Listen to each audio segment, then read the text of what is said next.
অন্তর্বর্তী সরকার দীর্ঘদিন ধরে অমীমাংসিত তিস্তা নদীর পানি বণ্টন চুক্তির বিষয়ে মত পার্থক্য দূর করার উপায় নিয়ে ভারতের সঙ্গে আলোচনা করবে।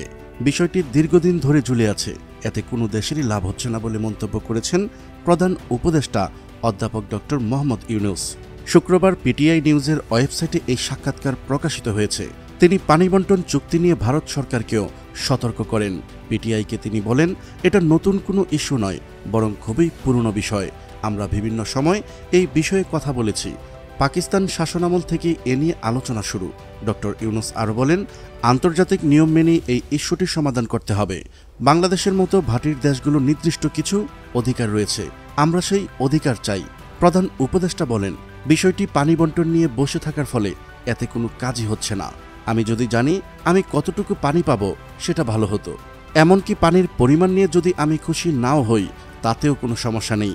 এই বিষয়টি সমাধান হতেই হবে। তিস্তার পানি বণ্টন চুক্তির বিষয়টি সমাধানে অন্তর্বর্তী সরকার ভারতকে চাপ দেবে কিনা এমন প্রশ্নের এক জবাবে ড ইউনূস বলেন, নতুন সরকার বিষয়টি নিয়ে আলোচনা করবে। নোবেল বিজয়ী এই সরকার প্রধান বলেন, চাপ বা পুশ শব্দটি অনেক বড়। আমি এই কথা বলছি না, আমরা আলোচনা করব, তবে আমাদের একসঙ্গে বসে সমস্যার সমাধান করতে হবে। বাংলাদেশের মতো ভাটির দেশগুলো নির্দিষ্ট অধিকার সমুন্নত রাখতে চাওয়ার অধিকার থাকার বিষয়টি পূর্ণ ব্যক্ত করেন মোহাম্মদ ইউনূস।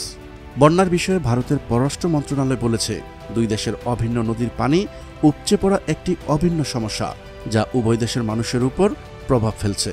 সমস্যার সমাধানে ঘনিষ্ঠ পারস্পরিক সহযোগিতা প্রয়োজন।